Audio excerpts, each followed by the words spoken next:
ખરેખર ગુજરાતમાં પૂર કે કમોસમી વરસાદથી પાકને નુકસાન નથી થયું? અમે તમને કહીએ કે આ વર્ષે ઓગસ્ટ મહિનામાં અસાધારણ વરસાદ નહોતો પડ્યો કે ઓક્ટોબર મહિનામાં કમોસમી વરસાદ નહોતો પડ્યો તો તમે અમારા પર હસશો. અમે એવું કહીએ કે ઓગસ્ટ મહિનામાં 200 ગામની જમીન પર ઊભેલા પાકને નુકસાન નહોતું થયું કે ઓક્ટોબર મહિનામાં ઓછામાં ઓછી 44 લાખ હેક્ટર જમીન પર પાકને નુકસાન નથી થયું તો ખેડૂતો અમને પાગલ ગણશે. આટલું છોડો, અમે જો એવું કહીશું ને કે રાજ્ય સરકારે 11,000 કરોડનું કોઈ વળતર જ જાહેર નથી કર્યું તો વહીવટીતંત્ર દોડતું થઈ જશે અને વહીવટીતંત્ર ખુલાસા લખવા બેસે કે બેનિફિટ ન્યૂઝ પર જે સમાચાર આવે છે એ તથ્ય વિહોણા છે, પાયા વિહોણા છે અને રાગદ્વેષથી આવા સમાચાર પ્રસારિત કરવામાં આવે છે. પણ અમે જો તમને એવું કહીએ કે આવું સંસદમાં કહેવાયું છે કે 1 એપ્રિલ 2025થી 3 ડિસેમ્બર 2025 વચ્ચે ગુજરાતમાં પૂર અથવા કમોસમી વરસાદના કારણે ખેતીને કોઈ નુકસાન નથી થયું તો માનશો તમે? છે, આ હકીકત છે. હવે સવાલ એ આવે છે કે જ્યારે ખુદ દેશના વડાપ્રધાન, દેશના ગૃહમંત્રી ગુજરાતના હોય, અહીંના નાગરિકને છીક આવે તો એમને દિલ્હીમાં ખબર પડતી હોય અને આટલું બધું નુકસાન થયું, જાતે ફોન પર મુખ્યમંત્રી જોડે વાત કરીને પૂછા કરે છે કે ભાઈ શું સ્થિતિ છે અને એમનો વિભાગ ગૃહ મંત્રાલય સંસદની અંદર એવું કહે કે ગુજરાતમાં ખેતીના પાકને નુકસાન થયું નથી તો શું સમજવું? હવે આ જ્યારે સમાચાર પ્રસારિત થશે એટલે તંત્ર દોડશે અને એવું કહેશે કે આ છે ને માહિતીનો અભાવ છે અથવા તો સંબંધિત વિભાગ સુધી આ માહિતી પહોંચી નથી અથવા તો રાજ્ય સરકારને કેન્દ્રને ઇન્ફોર્મ કરવાનું યોગ્ય લાગ્યું નહોતું, માટે કેન્દ્રના ગૃહ મંત્રાલય પાસે આવી કોઈ માહિતી ન હોવાના કારણે એને સંસદમાં કીધું કે ભાઈ નુકસાન થયું નથી. સવાલ એ છે કે આપણે જે વાતનું ગર્વ લઈએ છીએ ગુડ ગવર્નન્સ, તો આ કયા પરનું ગુડ ગવર્નન્સ છે કે 44 લાખ હેક્ટર જમીન પર ઊભેલા પાકને નુકસાન થયું અને કેન્દ્રના ગૃહ મંત્રાલયને ખબર જ નથી. નમસ્કાર દર્શક મિત્રો, બેનિફિટ ન્યૂઝના હરેશ ઝાલા ડીકોડમાં આપનું સ્વાગત છે. વાત જાણે એમ છે કે રાજ્યસભાના સદસ્ય શ્રી પરિમલ નથવાણીએ કેન્દ્રીય ગૃહ મંત્રાલયને પ્રશ્ન કર્યો. અત્યારે શિયાળુ સત્ર ચાલે છે, એમાં એક પ્રશ્ન કર્યો કે ભાઈ 1 એપ્રિલ 2025થી 3 ડિસેમ્બર 2025 વચ્ચે આંધ્રપ્રદેશ, ગુજરાત અને ઝારખંડમાં પૂર કે કમોસમી વરસાદના કારણે કેટલી ખેતીને નુકસાન થયું છે. અને આટલા નાના સવાલના જવાબમાં કેન્દ્રીય ગૃહ મંત્રાલયે સંસદમાં એવો જવાબ આવ્યો કે ભાઈ આંધ્રપ્રદેશમાં લગભગ 1 લાખ હેક્ટર જમીન પર નુકસાન થયું છે, ઝારખંડમાં લગભગ 17,000 હેક્ટર જમીન પર પાકને નુકસાન થયું છે, પણ ગુજરાતમાં 0 નુકસાન બતાવે છે. આ દસ્તાવેજ તમને વિડીયોમાં અમે બતાવીશું. આ પ્રશ્નકાળ દરમિયાન પૂછાયેલા સવાલનો જવાબ છે. હવે આપણે મૂળ મુદ્દા પર કે આ કેવી રીતે બની શકે. આખા ગુજરાતને ખબર છે કે ઓગસ્ટ 2025માં ખૂબ જ અસાધારણ વરસાદ પડ્યો હતો. રાજ્ય સરકારના સરકારી દસ્તાવેજ, કૃષિ વિભાગના દસ્તાવેજો કહે છે કે 18 તાલુકાના 200 જેટલા ગામમાં જે ખેતીવાડી થતી હતી એના પાકને નુકસાન થયું છે. અને આ સંદર્ભમાં રાજ્ય સરકારે સપ્ટેમ્બર મહિનાના અંતમાં ₹975 કરોડનું રાહત પેકેજ જાહેર કરેલું. હવે આપણે આગળ વધીએ. ઓક્ટોબર મહિનામાં એટલે કે વર્ષા ઋતુ ઓફિશિયલી પૂરી થઈ ગઈ, સમાપ્ત થઈ ગઈ, વરસાદ પાછો ખેંચાઈ ગયો. એ પછી ઓક્ટોબર મહિનામાં કમોસમી વરસાદ પડ્યો, લગભગ આખું ગુજરાત એને ગમરોળ્યું છે.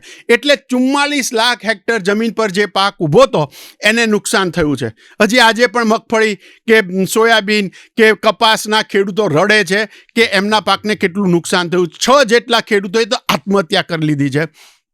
રાજ્ય સરકારને લાગ્યું કે આ ખૂબ મોટું નુકસાન છે એટલે એણે 10,000 કરોડ રૂપિયાનું રાહત પેકેજ જાહેર કર્યું. આ દસ્તાવેજી પુરાવા છે. ખેડૂતો તરીકે તમે, દર્શક તરીકે તમે બધા જ જાણો છો અન્યાય થયો છે એવું કહીને તો વિપક્ષવાળા અત્યારે આંદોલન કરી રહ્યા છે એક પક્ષ તો કિસાન મહાપંચાયત ચલાવી રહ્યું છે. તો સવાલ એ આવે છે કે કેન્દ્રના ગૃહ મંત્રાલયે સંસદને કેમ કીધું કે ભાઈ ગુજરાતમાં કોઈ નુકસાન થયું નથી. જેવું આ બહાર આવશે એટલે તરત રાજ્ય સરકારનો ખુલાસો આવશે કે ભાઈ અમે નેશનલ ડિઝાસ્ટર રિસ્પોન્સ ફંડમાંથી કોઈ રાહત મેળવી નથી અને એટલા માટે અમે ગૃહ મંત્રાલયને આ કોઈ માહિતી આપી નથી. સારી વાત છે કે ખરાબ વાત છે? સવાલ એ છે કે રાજ્યની તિજોરી ઉપર 10,000 કરોડનું બોજો પડ્યો તો રાષ્ટ્રની યોજનાનો લાભ લેવામાં વાંધો શું છે ભાઈ? કેમ તમે ના જાણ કરી? કેમ તમે કેન્દ્રમાંથી મદદની માંગ ના કરી? તમે અમથા તો બહુ કહેતા હો છો કે ડબલ એન્જિનની સરકારના કારણે ગુજરાતનો વિકાસ બુલેટ ટ્રેનની જેમ દોડે છે. તો આવી આપત્તિ વચ્ચે ગુજરાત સરકારે કેમ માહિતી નથી આપી અથવા તો કેમ મદદ નથી માંગી? એ સૌથી પહેલો સવાલ થાય. બીજું, આના ઉપરાંત કેન્દ્ર સરકારની બીજી પણ એક યોજના છે અને એ યોજનાનું નામ છે restructured weather base crop insurance scheme. આ સ્કીમનો સીધો સાદો મતલબ એ છે હવામાનમાં જો પલટો આવે, એમાં અતિવરસાદ પણ હોઈ શકે, દુષ્કાળ પણ હોઈ શકે, કમોસમી વરસાદ પણ હોઈ શકે, આવા કોઈ પણ અને પૂર પણ આવે, આવા કોઈ પણ કારણસર અગર ખેતીના પાકને નુકસાન જાય તો રાજ્ય સરકાર આના નીચે પણ કેન્દ્ર પાસેથી રાહત મેળવી શકે છે.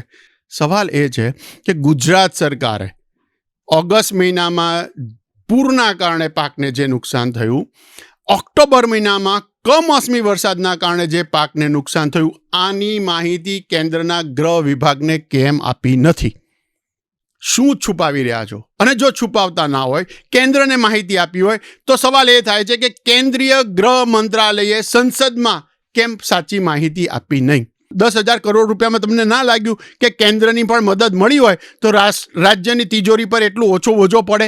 તો કેમ નથી કર્યું? આ ગુજરાત સરકાર વહીવટી કારણો આગળ ધરી શકે છે કે ભાઈ ઓક્ટોબરમાં આવ્યું હતું, અમે બધી માહિતી એકઠી કરી, એ માહિતી ભેગી કરી, સંકલિત કરી અને મોકલી, ત્યાં સુધીમાં 3 ડિસેમ્બર જે ડેડલાઇન હતી એ પછી માહિતી પહોંચી, એટલા માટે થઈને આ પ્રશ્નના જવાબમાં તમને શૂન્ય મળે છે. તમે ઓક્ટોબરના કમોસમી વરસાદ માટે આ બહાનું કાઢી શકો છો. ઓગસ્ટ મહિનામાં જે અતિ વરસાદ પડ્યો અને એના માટે જે 975 કરોડનું રાહત પેકેજ જાહેર કરેલું, એના માટે શું કારણ આપશો? કારણ કે તો તમે સપ્ટેમ્બરના અંતમાં જાહેર કરેલું, તો એ માહિતી પણ કેમ નથી કેન્દ્ર સરકાર પાસે? ગુજરાત સરકાર શું કેન્દ્ર સરકારને માહિતી નથી આપતું કે કેન્દ્ર સરકાર ગુજરાતમાં શું થઈ રહ્યું છે એ દેશને નથી બતાવો? એક બહુ મોટો સવાલ છે. ગુડ ગવર્નન્સનો મતલબ એ છે કે રાજ્યમાં કાંઈ પણ થાય તો કેન્દ્રને ખબર પડવી જોઈએ. આ માહિતી SOS રૂપે કેન્દ્ર સરકારને પહોંચવી જોઈતી હતી, જે પહોંચી નથી. તો આને આપણે ગુડ ગવર્નન્સ કેવી રીતે કહી શકાય? અગર તમે જો કેન્દ્રની રાહત માંગી હોત નેશનલ ડિઝાસ્ટર રિસ્પોન્સ ફંડ નીચે અથવા તો જે આ નવી યોજના કીધી વેધરના કારણે, તો શું તમે વધારે રાહતનું પેકેજ ગુજરાતના ખેડૂતોને આપી શક્યા હોત? તો કેમ આવો વિચાર ના કર્યો? બહુ સ્પષ્ટ થઈ રહ્યું છે કે ક્યાંય ને ક્યાંય સંકલનનો અભાવ છે અથવા તો ગુજરાત સરકારે જાણી જોઈને મોટું પેકેજ અથવા તો મોટી મદદ ના કરવી પડે માટે થઈને કેન્દ્રની યોજનાઓનો કાં તો લાભ લીધો નથી અથવા કાં તો માહિતી પૂરી પાડી નથી. આ કોઈ પણ સંજોગોમાં ચલાવી શકાય નહીં. ખેડૂતો જે ફરિયાદ કરે છે એ ફરિયાદનું મૂળ અહીંયા છે.